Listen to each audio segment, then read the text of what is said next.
Welcome to the Double Dribble podcast with Dubin and Dakil. That's Jared Dubin, author of Last Night in Basketball. Make sure you're following along on his newsletter. Make sure you're a subscriber to the newsletter. I'm Mo Dakil, former video coordinator with the Clippers, Spurs, Team Australia. Do videos on Offside, contributor on NBA TV. Nonetheless, podcasting with one of my favorite human beings, Jared Dubin, on the RealGM network. Make sure you're following along there. Rate, review, subscribe, all that fun stuff. We're going to fly through all that stuff because we got a lot to talk about and not a lot of time. So we're going to just jump right into it right after I say, Jared, how you doing? I'm doing well, man. Like you said, let's get right into it. Let's jump right to it because literally the end of Monday's podcast, we made a Bulls joke. And like Billy Donovan leaving for North Carolina and all that, like, and I mean, like, maybe 15, 20 minutes after we recorded, the news broke that Michael Malone's going to North Carolina. Took that, so Billy Donovan's not going to North Carolina. I have a little side tangent on that in a second, but more importantly, the Bulls ownership is cleaning house and firing their front office. Getting rid of you have to say the names. I'm going to screw it up. Go ahead. Marc Eversley and Arturas Karnisovas. Yes. So they're gone, and that 6-year run for the Bulls is over. And I want to ask you this, because I tweeted something out kind of responding to it, saying, yeah, like, I mean, they did an awful job. There's no question about it. Like, they did a terrible job. We can run through all the mistakes. I'm sure we will. But I also said Bulls ownership also sucks. The Reinsdorf have proven to suck. They've, owned the White Sox. It seems like they care the White Sox more than the Bulls. But even that doesn't seem like they care about the White Sox that much either. But they own the team, and I feel like ownership is also part of the problem there.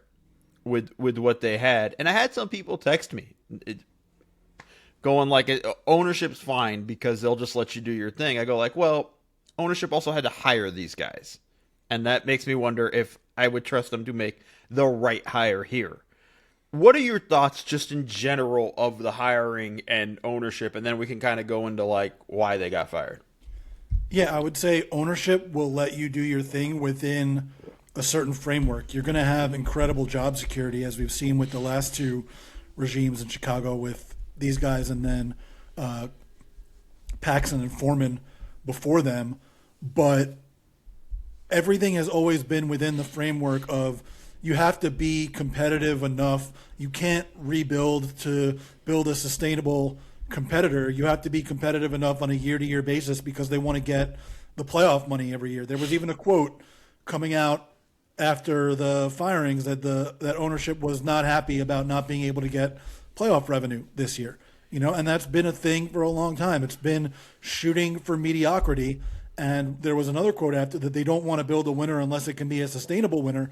But it's really hard to do that when you're not actually committed to building over a long-term vision and all you want to do is be remotely competitive on a year-to-year basis. You have to take the long-term view, and they've been unwilling to do that because of ownership's mandates that they be, remotely competitive for the play-in or the playoffs in any given year. It is possible to get out of that treadmill of mediocrity. We've seen teams do it before, but it's harder than if you commit to rebuilding your franchise, and they haven't been willing to do that. Yeah, and they've made, this is also the framework of why they've made some of the dumb trades that they've made, right? Mm-hmm. Like, and I don't want to say this is a dumb trade because, Josh Giddey, good ball player. I don't think he's amazing, but the fact that they decided we're going to get a player instead of draft picks for Alex Caruso when they had offers at that trade deadline for 2 first-round draft picks for Caruso. They could have gotten both they should have gotten both from the Thunder. I mean, that's kind of insane. But it wasn't even just the Thunder. There were so many teams that wanted Alex Caruso. Mm-hmm. You could have done so much better just on that. And then it feels like every trade they make, we're always kind of like, huh? And it's a little bit confusing. Although I was maybe a little bit not as despondent. I thought it was a bad trade, but like when the Bulls were part of the De'Aaron Fox trade to San Antonio, and they got their pick back and got Levine shipped out to Sacramento, like everybody, like I understood it, like they get control of their pick. I probably wouldn't have done the trade, but in general, held on to Levine too long after signing him to a super long contract. Held on to DeRozan, for too long. They gave up 2 first-round picks for Vooch when I don't think anybody was really in that. Like, there's just so many things that they've done wrong. White too long, held on to Ayo Dosunmu too long, held on to Vooch too long. So many different guys over the course of the tenure there that they just didn't maximize the value on. And they just didn't understand, I think, what they had. And part of understanding what you had is, this guy ain't, we're not going to get better for this guy now if we wait, and things like that. The Patrick Williams, I'm not mad about them drafting him high. I'm mad about the extension. I am, but you know the reason. Yeah, you always have. You and your favorites. But, I think there's just so many things you could point to. Like, honestly, they should have gotten fired last year. Like, at the end of the deal at this point. Billy Donovan's a good coach. It sounds like they want him there as long as he wants to be there. Sounds like he's going to get some power out of this in this situation. If he stays, which I think he will. I think teams will come calling. We know the Knicks came calling last year. And I think that actually would have been a really interesting hire in hindsight, because I think he's such a good coach. But it is what it is here. I want to ask you this question, because this is our second really front office jobs that are available now. We know this and Dallas. Mm-hmm. What's a better job? And let's just put it out. Whoa. Dallas. You have Cooper Flagg. All right. I was just going to say the Bulls, though, have $65 million in free in cap space. They have all their draft picks. For Dallas, you have to nail this upcoming pick in the draft, which, loaded draft, still could swing big, could miss, whatever. You're tied up in cap. We'll see what happens with what the whole situation is with Kyrie and things like that. Mm-hmm. The Bulls have an avenue, though. It's going to be a little longer. I think they'd be behind Dallas and not having Cooper Flagg, but they have avenues, right? A lot of money in free agency, meaning not necessarily go sign a free agent, but can be players in the trade market if you hire the right GM who knows what he's doing. Or, you do well in the draft. This could be a relatively quick rebuild. It could be. I guess it depends how you view it. Do you view it through the prism of you have a lot of cap space, you still have your draft picks, you have some intriguing young guys between Giddey and Modest Buzelis, and they drafted Essengay this year, but he didn't really play because he got hurt 2 games into the season. There is some stuff there, but the thing you really need to win in the NBA is a foundational superstar, and the Mavericks have that and the Bulls don't. They're still going to need to find a way to acquire it. If you don't get a really high pick this year, then it's just going to be harder to find that guy. So for me, I would rather have the guy already locked in that is going to be one of the best players in the NBA just based on the way that he's played so far this year and what we expected of him coming into the NBA. So for me, Dallas is more attractive. It depends on whether you view it through the job security angle and the assets angle, or if you view it like me, where the most important thing is having the guy, and the Mavericks already have the guy, whereas the Bulls still need to find him. Yeah, I lean Dallas, but I wanted to play a little bit devil's advocate for the Bulls there on that, because I don't think it's not a bad job, but I just think you have to make sure, if you're ownership, you have to hire the right person.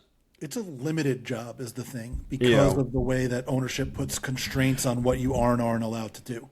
But if they're going to swing big for a name, that person can come in these interviews and start kind of putting that on the owners as well and throw that back at them. And if they're going to, and it sounds like they really want to go after some big names. So we'll see what happens in that regard. But then also Billy Donovan is going to have a say in this. So that's also, I wonder how attractive that would be for some people coming in. Cause it's all right, well, Billy's going to have a say. This is, right.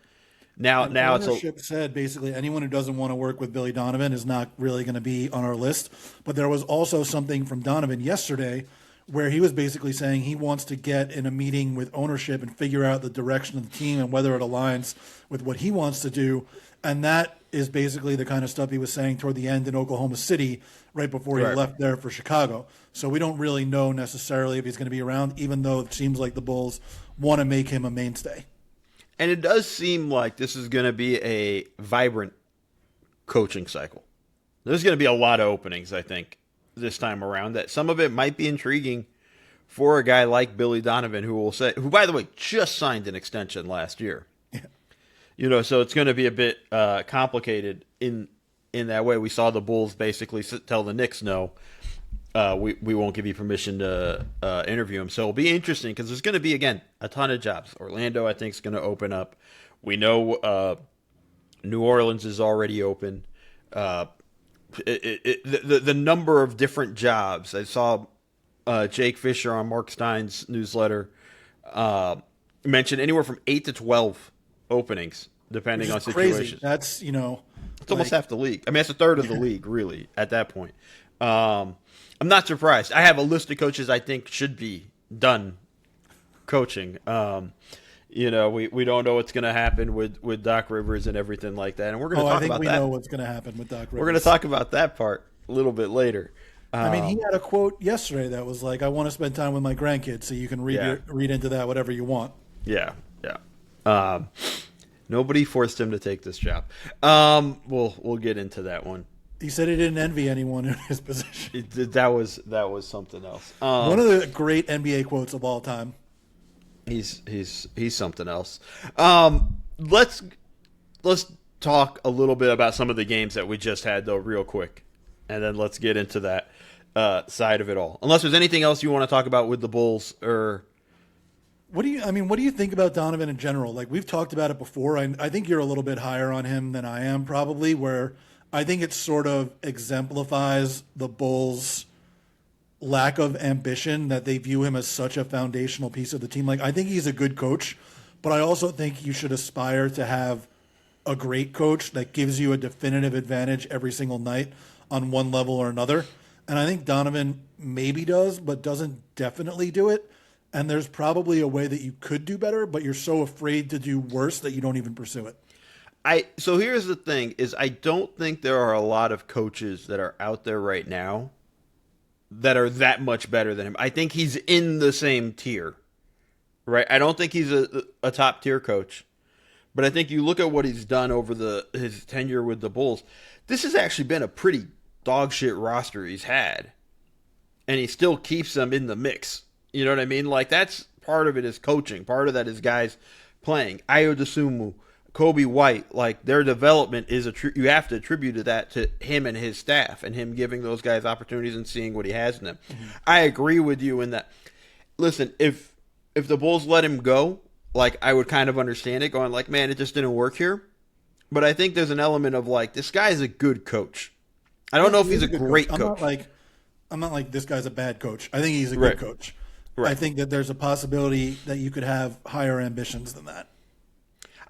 So who is the higher ambition of a coach that's available now? Doc Rivers? No, I do not think that Doc Rivers is having higher ambitions. See, for me, I think about coaching searches differently than most people, where I wouldn't have a specified guy going into a coaching search. I like to go through an actual search where you talk to as many people as possible and try to find the guy that has the best plan for your roster over the long term that you think can maximize what you have and what you might have for the future. And that was why I liked the Knicks search last year. And end up with Mike Brown. What's that? And end up with Mike Brown. Right. I at least liked the process that they went through, where they tried to turn over every single stone, talk to as many people as possible. If they felt that Mike Brown gave them the best chance and had the best plan, then that's what they felt. Would it necessarily have been the place I would landed? I don't know. But I like that they went through the process the way they did. Yeah, but I think you're talking more of like you're more interested in the process of how these things go than I think what's actually readily available. Like, there's some great assistant coaches that are available and ready for their first job, and like that's who I would probably go with if I'm the Bulls, if I have to find a new coach over Billy Donovan. Why can't you get like the next Charles Lee or something like that? But like, we've also seen a lot of those young assistant coaches flame out. Oh yeah. So it's like, it is a level of that stuff. I just think for me, it's not. I don't feel like you have to. We had this debate on our original feed back in during the Knicks when they thing. gave him the extension. We had this talk. Yeah. This talk. But like, I don't feel like you make the move. Like, you don't have to know who you're hiring when you fire your coach. Like, I don't mind that unless you're. See, for me, what was different with the Knicks was you were literally a game away from the finals, and you're. It's a different search.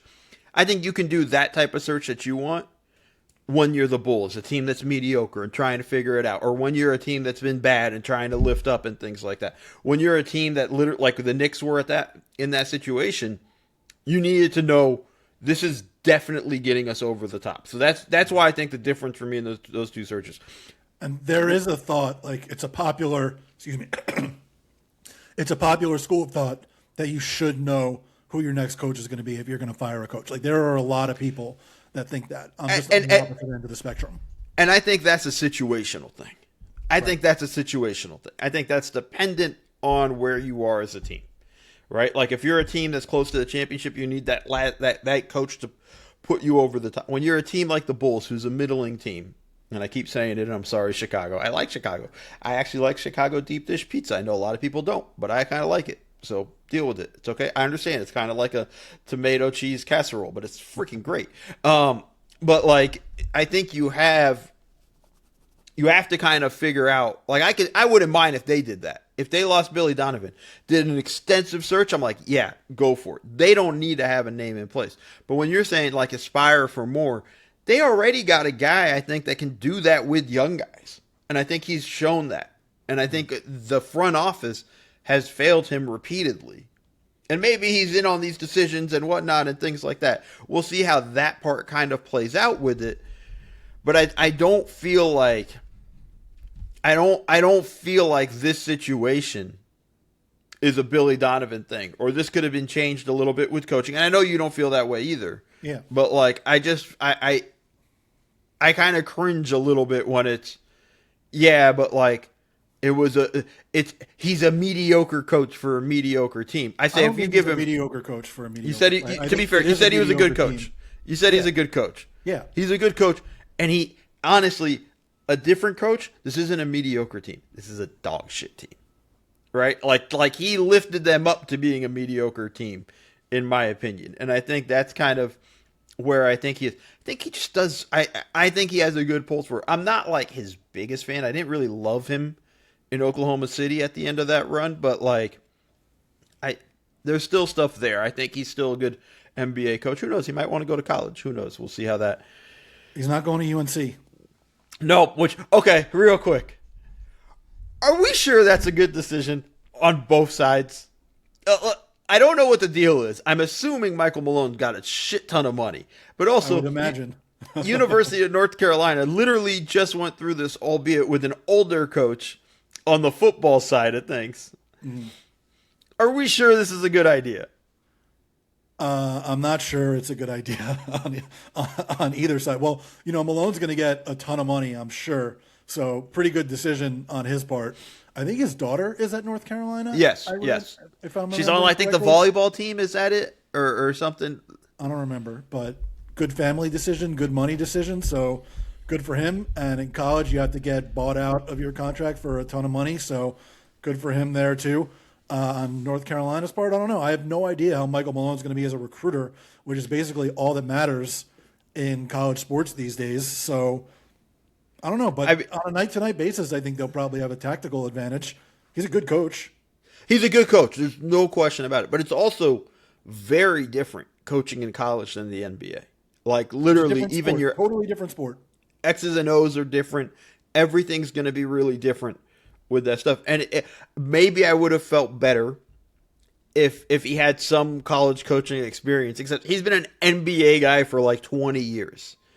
And also, even if he did have college coaching experience, this isn't the same college coaching experience that he's going to. As you said, it's recruiting, it's NIL, it's making sure these dudes are going to class, although I feel like that doesn't exist anymore for a lot of these guys. And I think it's different for Donovan too. Like he hasn't coached since Florida.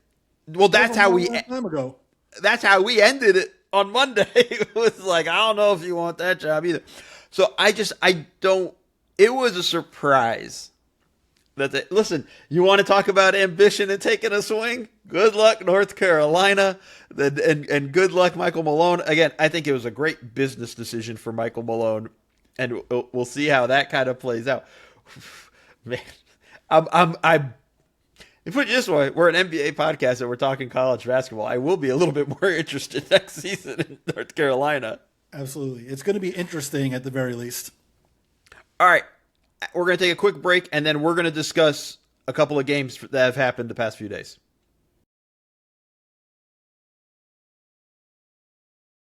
And we're back. And we're going to keep this one relatively short in this situation. But we had two games that we thought, I shouldn't take it like it was my idea.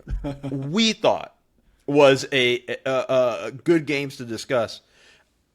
Atlanta, New York on Monday night. And then last night, Boston, Charlotte. And so let's go first chronological order. Let's go Atlanta, New York, which was, I said, we're saying this all the time, and this is for all the people that tell me it's been a shitty season. We had another great game. That game was awesome all the way through. Runs back and forth. You had Nickeil Alexander-Walker going off. You had C.J. McCollum hitting big shots. You had Cat having a big game for the Knicks. Jalen Brunson showing why he's clutch. Probably won the Clutch Award. If we never discussed that award. Probably won the Clutch Award. Won it last year. I do not think he's going to win it this year. Repeat. Why not? I think Shea's going to win it this year. I think a lot of people just kind of. I don't think anybody actually works on the Clutch Award until the ballot comes in. No, I would imagine not. It's probably one of the dumber awards. But overall, like, this was a fascinating game. 1 point loss for the or a 3 point loss, excuse me, for the Hawks, where by a fingertip. Yeah, we missed overtime. C.J. McCollum with a over half court heave banks it in, and it's literally a fingertip. Doesn't count. I did a video on Offside about some of the tactical mistakes I think the Hawks made. We'll discuss here, but just your overall thought on this game and like the significance of this game. The big takeaway for me, honestly, was how well the Knicks got Jalen Brunson and Karl-Anthony Towns working together, especially in the second half, where each of them had a huge quarter. Towns had 14 points in the third. Brunson had 17 points in the fourth. And the interaction between the two of them was so much better than it has been in a lot of games this year. Some of that is because the Hawks actually guarded Towns with a center, which a lot of teams don't do, but they were taking advantage of that better than they have for a lot of the year to begin with. Towns had that huge third quarter, driving through the lane, getting his jumper off. Brunson, the huge fourth quarter, getting his jumper off, made a couple of threes, including a huge one to tie the game.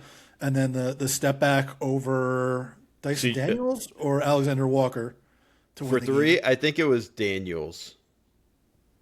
No, I'm talking about the mid-ranger to basically. Oh, that was CJ. That was CJ. He got the switch. Okay, yeah. And it was, and by the way, CJ could not have defended that any better. I watched the replay of it. It's in my video. It's like you just look at it like that's just damn. Okay. Brunson got an incredible bounce on that off the front rim, off the backboard, and in. Like, what are you gonna do about that?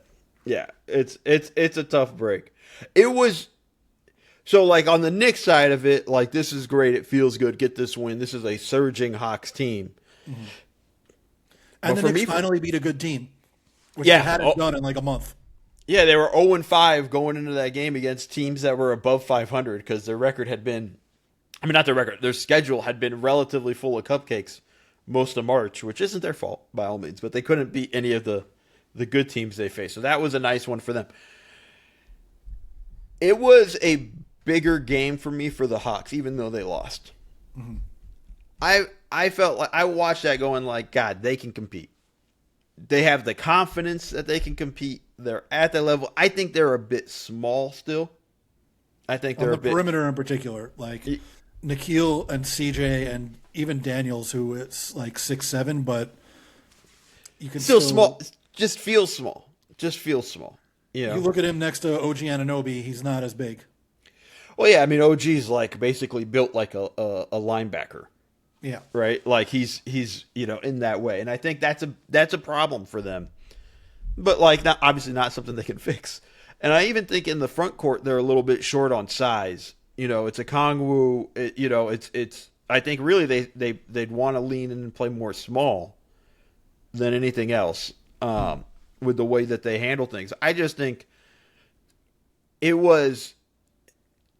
If they won this game, we'd be going way more nuts. I think we'd be shitting on the Knicks more than we should. But like we for me, for the Hawks, this is a situation where you're like, all right, like we're not just a team that got hot at the end of the season, and because everybody else below us has been pretty shitty, we're going to jump forward.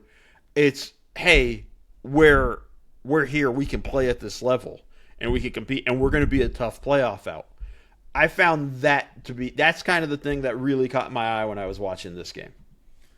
Yeah, they definitely competed really hard. Nickeil Alexander-Walker is just unbelievable. Like he had one move that I was like, this is Shai Gilgeous-Alexander-Walker out there.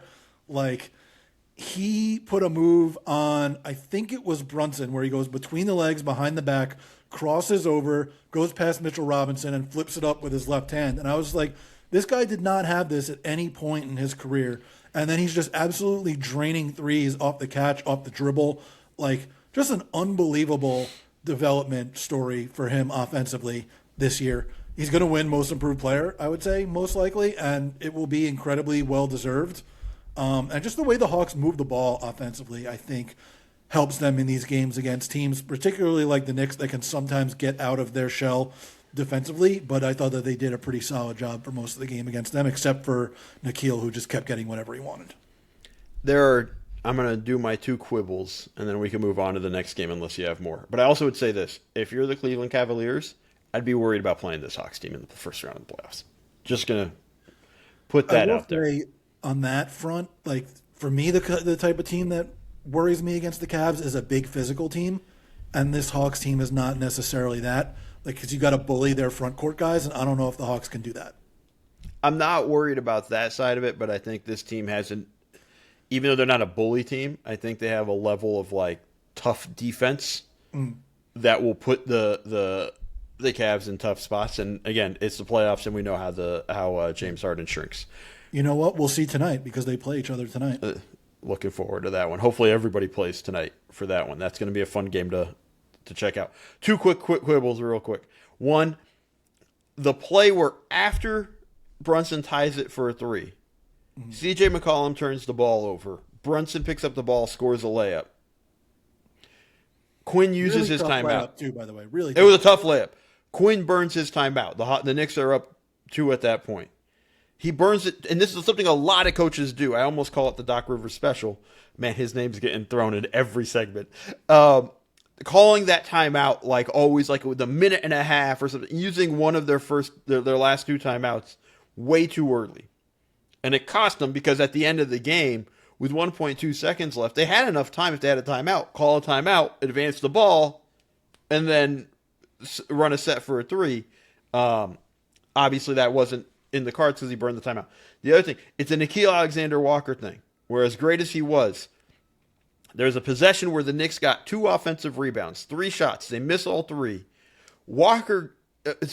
I think Okongwu gets the rebound, gives it to Walker. There's an immediate cross-court pass outlet to C.J. McCollum if he makes it right away, right? And then that puts the Knicks on their heels, and then who knows how that plays out. Instead, and it's a tied ball game at this point, Nickeil dribbles the ball the entire possession and took a sidestep 3 over Cat, which was like defended well, and that was a bad shot. Like those are 2 mistakes to me, like. That's where I'm like, all right, that's where I'm kind of like, come on, guys. And Quinn, you know better, man. You got to save your timeouts in the last 2 minutes.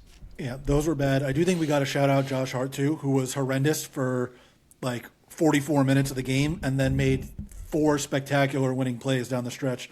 2 offensive rebounds, a steal on Nickeil, and another play where he forced Nickeil into a like lefty floater. Johnson. It was Johnson. No, it was Nickeil. That had like the lefty floater scoop that came up short for the shot clock violation. Oh, different one then. Okay, so then there's another play then, because he does a great job. Sorry for stepping on that. Does a great job on a possession for Johnson to try to drive and get the bucket to tie it, which led to the OG Anunoby free throws. Oh, yeah. But like, and then he turned and he was pumped. He turned to the, and did his whole flexing thing. Hart's awesome. By the way, hasn't missed a shot, it feels like, all of March. And they need that in the playoffs. 16 of 23s at one point in March, but he's only 2 for his last 10. Ooh, well, he's shooting 58% from 3 right now over their last 10 games. Because he made 16 of 20 of them. Fair enough. Let's go real quickly into this next game because we are running short on time. Boston, Charlotte. What'd you see in that game last night? Was close until Boston decided it wasn't going to be close anymore. Yeah, I think you can set your watch to the Celtics. If they shoot 38% from 3, you're going to lose. They are now 33-1 when shooting 38% or better from 3 on the season, which is absolutely absurd. And that's just they math you to death because they're just going to take so many threes. If they hit them, you can't win. And then their 17th double-digit comeback of the season, which is the second most in the NBA, which I saw. I can't remember from who I saw on Twitter or Blue Sky or one of those. Someone had the stat, 17 double-digit comeback wins, second most in the NBA this year. Yeah, and they had talked about it, I think, on the broadcast as well with that. For Charlotte, this was a big loss because this was a chance to really put some heat on the Raptors to be in the 6th seed. Like, this is a pretty big deal. And they came out on fire to start the game. LaMelo felt like it went completely ballistic with that. The thing about this game that was really interesting was they locked down Karnisovas. There were moments where I forgot he was on the floor. And it was like the Celtics said, like, we're going to make it a tough night for him and see if they could beat us. And Brandon Miller had some great moments. LaMelo, obviously, we talked about it, was unbelievable. But it was they just kind of fell short because they took Con out. And they need all 3 guys, I think, to be clicking to beat a high-level team. I think LaMelo was unbelievable for 2.5 quarters. I don't think he scored from the middle of the third quarter on. He had 36, pretty early in the third quarter. I think like 4 or 5 minutes into the third quarter, and he didn't score the rest of the game. Yeah, I'm not surprised by that. I think that's kind of the interesting thing there. Any parting thoughts there for you real quick? Because I just want to get to our next topic. No, I mean, like you said, just a big missed opportunity for the Hornets because they dropped down to 9th after that game, I believe, and it's going to be tough. Like, I don't think they can get to the 6th seed anymore and get out of the play-in. If I'm remembering correctly, they're, a game and a half back with 4 games to play? Yeah. It's tough to make up that gap. Yeah, they needed that win. They needed this win to get to that point. But they only have 2 games to play, the Hornets. They're 43-37. So they only have 2 games left. And Toronto has 3 games left. So that's where we're at with them. They're going to be in the play-in for sure. They've kind of pretty much solidified it, unless Toronto epically shits the bed and everybody in front of them shits the bed. Well, Toronto has a couple of games. Like, Toronto plays the Knicks later this week, and the Knicks are very deeply incentivized to allow the Raptors to win that game so they can get the Raptors in the first round because they absolutely demolished the Raptors in the first 3 games. Well, be careful what you wish for, New York. All right. We're going to take another break, and when we come back, we're going to talk about the biggest disaster in the NBA right now, not the Sacramento Kings. And we're back. And Jared, just when we thought we were out, the Milwaukee Bucks pull us back in. I should actually say Shams Charania and ESPN pull us back in with an unbelievable, scathing article about the toxic environment in the Milwaukee Bucks front office. Not office, just around the whole organization, all centered around the Greek Freak. What were some of the highlights for you in this article? If you haven't read it, folks, go read it because it's pretty epic. Bobby Portis, after they lost to the Nets, the 45-point loss or whatever that they 45 points, telling everybody that this is why they suck because nobody's fucking trying in practice.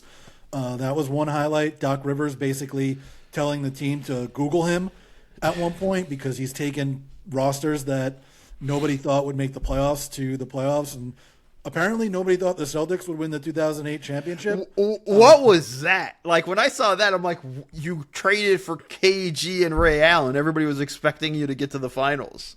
Yeah. So those were two of the biggest highlights for me. And then just the detail about Giannis being pissed because the Bucks cost him money in his Nike contract if he played at least 41 games. That's just a little another stick of the knife there. Okay, I want to touch on that last point in a second, but like what I hate, what the article outlines so well to me is just how much Giannis was so trying to be like, I want to get traded, trade me, I hate you guys, trade me, but publicly, oh, I don't want to be traded, I want to be here as long as they'll have me, and as long as we can contend for a championship, I want to be here, and and all the double side out of his mouth that he's speaking, or speaking out of both sides of his mouth. That's the actual phrase I wanted to say. He's trying to have it both ways. Like, he's trying to force his way out while making the Bucks look like the bad guy. And it's actually bullshit. And I think we had this conversation again in the offseason where I was like, just trade him. Like, I was just like, this isn't, we know where this is going. Just trade him. They do this Hail Mary last-ditch effort for, stretch and wave Dame and then sign Miles Turner, and let's just be honest, that hasn't gone well. No. What has Miles Turner done this year that's all that notable? Indiana's like, see, we told you. Pace is like, this is why we didn't want to bring him back at that number. They didn't not want him. They wanted to sign him. The Bucks just offered more money. Yeah, well, they said we didn't want to give him that contract was really the deal. But like, I think ultimately, like, in Giannis's quest to be this person, to be I don't want to look like the bad guy, he has come out completely as the bad guy. I think I've told you, like, I'm done. I'm done with him as this, all of the bullshit that he does. Lecturing Eric Name on failure and what is failure and the whole thing 2 years ago. When they got knocked out in the first round and not wanting to accept failure. I think it's fine to accept failure and all that stuff, but that's I'm not going to give life lessons to anybody right now. I will be imparting that in the future. I think the ultimate thing is like how disastrous it is for the organization when you do that. Nobody comes out of the story in a great light, right? The Bucks front office looks dumb, weak, everything and not really understanding the situation and desperate. Doc comes out like, he is an egomaniac. Like, sorry, like everybody can put that. And by the way, most coaches are. This isn't just a Doc. A lot of coaches are. You have to be on a certain level to be able to control the egos of NBA players.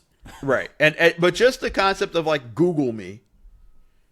Like, honestly, what are they going to find first? That you won a championship? You're a Hall of Famer? Or you lead the league in most 3-1 blown leads in a playoff series? Like, what are your... I feel like they'll probably find the championship first, just to be fair. Yeah. But, like, I just think ultimately, though, the 3-1 series lead, pretty freaking bad. Did he have one ever in Boston? I'm not sure, but I did see another stat that he's 0-10 in closeout games outside the first round since Boston. So, I mean, like, that just tells you everything with that. Go retire, go be with your grandkids, like you said, go do the podcasts that you want to go do and that stuff. And I think you'll be great on that stuff. The media room jokes will kill on podcasts as well. He's always been good in the media. He was good on TV, which is how he got his first coaching job in the first place. I will miss the media room constantly laughing at all of his bad jokes. All of his bad jokes. This is a tangent, and then we'll get to me continuing to complain about Giannis. And this will hopefully be the last we talk about Giannis for a while. It won't be. I'm sitting there with Waz at a Clippers press conference, and I said to Waz, I go like, let's count how many laughs he gets in the press conference. I go like, for not even like good jokes. And like every time he'd make a joke and get a laugh, I would just tap Waz on the leg. Like, there's another one. And it's just, Like, he gets the media eating out of the palm of his hands. He's charismatic as hell. Like, I get it. I mean, the dude fired me and had me complimenting him on my way out. Like, that's freaking impressive. With that, like, give him credit there, and he's a good coach. His X's and O's are good, and things like that. I just think his delivery can be different, and this sort of Google Meet thing really kind of showed who he is. I think to a large degree, with that. Giannis being so pissed off about not playing and publicly kind of making it more about like, I just want to compete. I'm a competitor. And then finding out, no, it's you just wanted to make your Nike bonus. Which, by the way, I respect. But don't give me this whole bullshit. I would want that money too. Like, dude, I'd be so pissed. So pissed. Like, I get it. But don't tell us, I'm a competitor. I want to compete. Like, don't give us a facade. And then we find out, like, no, it was a financial thing. Also, if you want to play, do the 3-on-3 that they're asking you to do before you return to the court. What's the big deal? Play some 3-on-3. And also, he shouldn't play. If I'm the Milwaukee Bucks, I don't want him to play. And it's not even about tanking. Say we mend fences and we have Giannis coming back next season, which, by the way, I don't see happening. But say we find a way to do that. And we're a competitive team next year. I don't want to risk my best guy getting hurt in meaningless games the last 3-4 games of the season, however many they have left. Like, it doesn't make any sense for him to actually play as an organization, for them to let him play. Not after he's had... And even more realistically, with them not mending fences, it doesn't make any sense for them to let him play because it could ruin their trade leverage. We've seen what happens with these guys with calf injuries coming back. Like, he could have a catastrophic injury and completely ruin any chance of maximizing what they're going to get for him this summer, which he wants out anyway. So he should want them to be able to maximize. He wanted out last summer. Like, he actually wanted out last summer. And they tried to talk him out. And they talked him out of it and then did this Miles Turner thing. And then the whole thing with, like, well, I didn't demand a trade. My agent, you know, he speaks for himself. He's his own human being. Like, all of this stuff. I'm so tired of him. I'm so tired of him. And I think it's... I'll say this and I'll stop ranting and raving like a lunatic. Go read the article, though. Wherever he gets traded, he better ball out. For all the shit we've had to go through, he better ball out. There better be no complaints about his role in the offense or this or that, or we did this in Milwaukee and I can't get this. Like, I don't want to hear any of that. Better set some screens for whichever point guard he winds up with. Exactly. Or Anthony Edwards or whoever. Like, you better stop this whole thing because, like, in the process, you've completely tarnished your image, I think. In a way where it's like, if he came out last summer and said, hey, guys, I don't think we can contend for a championship. I'd like to be traded. Would anybody in Milwaukee be mad after they've won a championship? I don't think so. Now, I don't think anybody in Milwaukee is going to be mad now after he leaves. And they'll always hold him in high regard. But his exit is way nastier than it needed to be. Yeah. This could have been done. He could have even have done that at the trade deadline. And made it official of, like, I want to be traded. But this whole quest to be a good guy, you've come out to be looking like a real bad dude. Yeah, I think that maybe there would be some people mad now because of the way this has all gone down. Like, from 0% to 1 or 2% of fans in Milwaukee, which is not nothing. But, yeah, the way that it's been handled has been extremely annoying since last summer, since the trade deadline, since this. Like, it's all just tiresome and... I've had enough of it, and like, let's just fast forward to whatever the trade is going to be this summer and see where we go from there. Yeah, and look, folks, I want this to be the last time we talk about him, but I'm sure there'll be rumors of trades as soon as, you know, the draft lottery kind of comes out and teams will start kind of exploring that. There'll be rumors of that stuff, so we'll have to discuss that stuff. So please don't hit us in the comments of like, oh, you guys are only talking about... Yeah. We have to talk about that stuff when that stuff happens. He's one of the 5 best players in the league, and he's going to be leaving his team most likely. We have to talk about it. Yeah, one healthy, he's an MVP candidate. Just kind of, that's just the way this goes. And there are guys we have to talk about a ton in that instance. So we're going to apologize now in advance. But thank you so much for hanging with us. Please make sure you're subscribing to Jared's newsletter. Last night in basketball, make sure you're following along with my videos on Offside. Make sure you're following the feed, RealGM. Make sure you're hanging out with all of us regularly. Basically, we're giving you a ton of content between us, between Wes. You got a lot of stuff coming your way. Make sure you hang in with us, especially as we close the season and get ready for the playoffs. Rate, review, subscribe. And thank you for listening to the Double Dribble Podcast. See y'all.